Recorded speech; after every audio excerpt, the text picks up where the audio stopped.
Hey guys, Vince here. Welcome back to our next video in our series of the most common mistakes that we make in our chess games. In this case, we want to take a look at how good it is to give a check. Sometimes it can be really powerful, sometimes it doesn't really help us very much. So let's dive right in to give an example. We're playing King's Pawn opening. Everything seems like it's going good so far. Knight f3, pawn up to d6.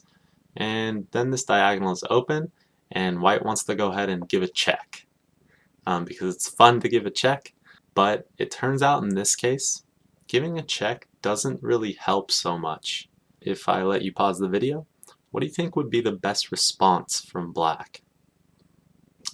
Okay, so if you said pawn up to c6, you'd be right, because in this case, we are gaining some more control over the center and gaining control of d5, but then we're also blocking the check and attacking white's bishop. So anytime that we can make a move in chess and it'll serve multiple purposes, then this is usually really strong. Now white will need to move the same piece again, which violates sort of an opening rule that we don't want to move the same piece twice. If white continues with bishop up to c4, then black can just play their pawn up to d5, and then they'll win more time attacking this bishop again.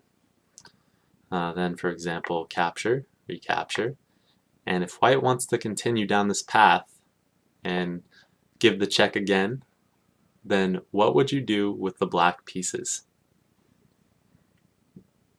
Okay, so if you said bishop over to d7, then you'd be absolutely right. You could also perhaps go for maybe knight c6, maybe knight to d7. Probably bishop d7 though would be the simplest and the best, since we do have a pawn that is hanging for the moment on e5.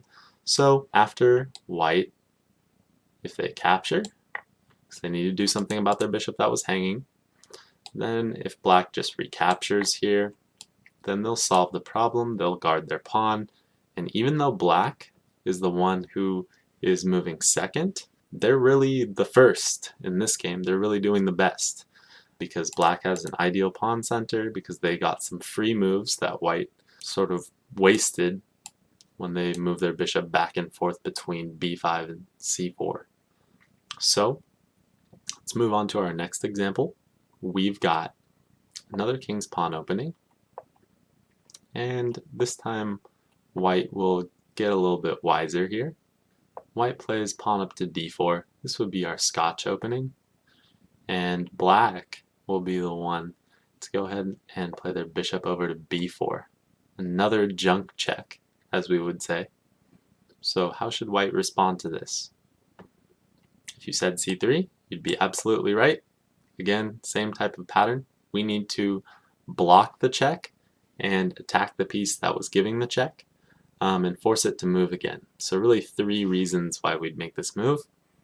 And black plays their bishop over to a5. In this case, this was also a poor move, playing their bishop over to b4, because it ignored the threat against this pawn. Attacked twice and only guarded once. White can just capture here, and they'll just be happy that they've gained a pawn and won time. The one other variation that we could see, yes, black can guard their pawn here, but then this would still be a much better position for the white pieces, because black has wasted time bringing their bishop from b4 back over to d6, in addition to the fact that they've blocked one of their center pawns. So almost always we don't want to block our center pawns. Okay, the final one that we want to take a look at will be this example. We're playing Queen's Pawn opening, Queen's Gambit declined, and white is bringing their bishop up to the g5 square, make the pin. So they're really trying to put a lot of pressure on the d5 square. That's kind of white's target here. Black will play this tricky move, knight b to d7, and then white spots this fact. It looks like they're attacking 1, 2 times, and it seems like black is only guarding 1 time because of this knight being pinned. But we'll take a look. We'll see how things go. So white will capture, black will capture, and then white will try to take advantage of this pin coming up. Here it turns out that white is maybe a little bit overzealous, meaning they're going at this a little bit too hastily. If I let you pause the video, then what do you think black would do here? Okay, if you said knight takes on d5, you'd be absolutely right, because it turns out that this king is actually fairly weak. So white will go ahead and help themselves to this queen on d8. And then you probably saw that black can now bring their bishop over to b4, and white only has one legal move here. So instead of being a junk check in this case, since white doesn't have that pawn to block anymore, block the check, or a bishop or knight that should have been on one of these two squares that can easily block, they don't have that resource anymore.